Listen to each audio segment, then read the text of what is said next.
All right, so today we are going to review using significant digits when we are measuring using different tools like different types of rulers or graduated cylinders. Okay, so some things that are going to be important for us is understanding the difference between some of our terminology. So we're going to have these things called certain digits, which are things that we know. We can look onto the instrument and we can see and measure directly.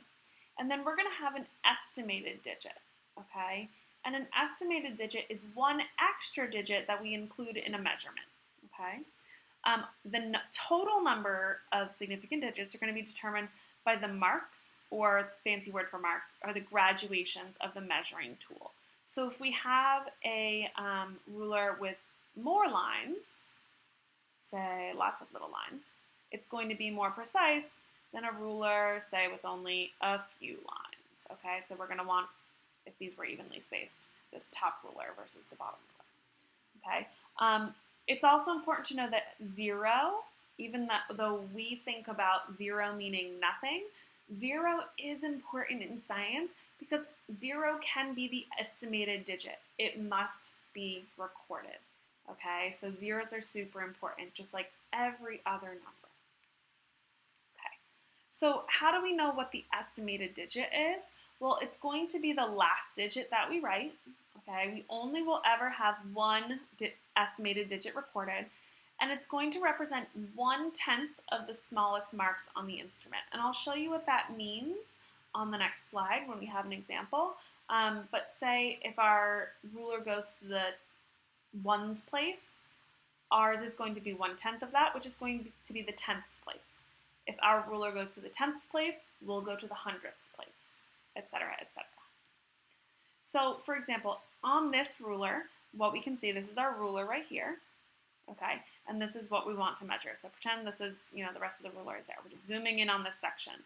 So I can see 11 and 12, okay, so we know it's between 11 and 12, and I see these markings. So this is 11.1, 11.2, 11.3, 11.4, 11.5, 11.6, 11.7, okay, so we know it's somewhere between these two markings that we can actually read. So 11.5, these are going to be our certain digits, and then we're going to guess this last digit, which is going to be 1/10, okay, of this digit. So it probably looks like it's a little under halfway, so we'll say 11.54.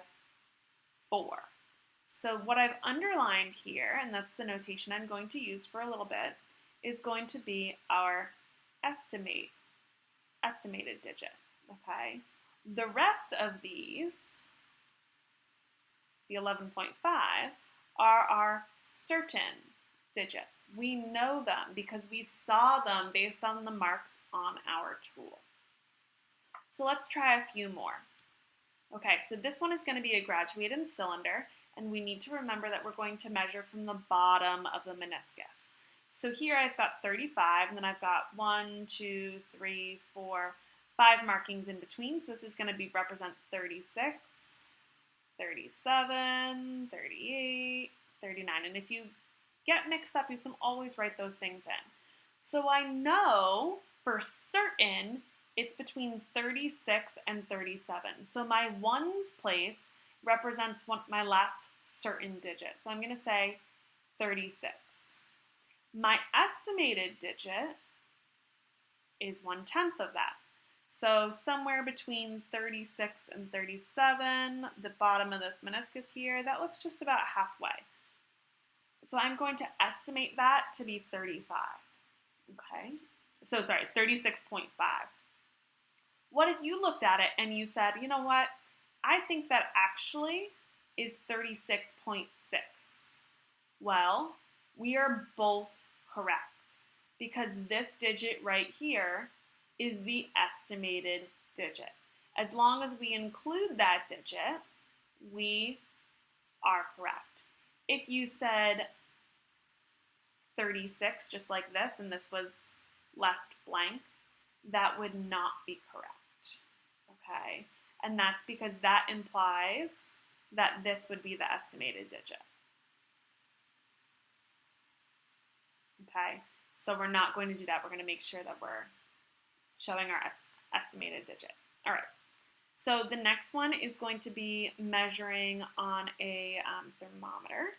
And so there's a lot of markings here. I know that this marking right here is 80, and this one is 90. And then there's 1, 2, 3, 4, 5, 6, 7, 8, 9, 10. So there's 10 markings in between, so this is going to represent 85. This will be 86, 87, 88. So this is going to be between 87 and 88. So I'm going to write 87. Those are my certain digits. My estimated digit is going to be what I estimate right now. I look between the markings and I say, oh, I think that's about 1/3. So I'm going to say 87.3. And that's going to represent my estimated digit. I'm just underlining my estimated digit as a memory tool. If you want to use that, you can absolutely use that as a strategy as well. Okay? And then this one is our last one. This might feel like an annoying ruler to use. This one is our least precise measurement that we've done so far because it's only at the ones place. Okay, we usually see for an object this size more markings here, but we don't have that. So I know it's between 3 and 4 based on the markings. So 3 will be my estimated, not my estimated, 3 will be my certain digit. It's around, if I eyeball it, it's around a little bit more than halfway.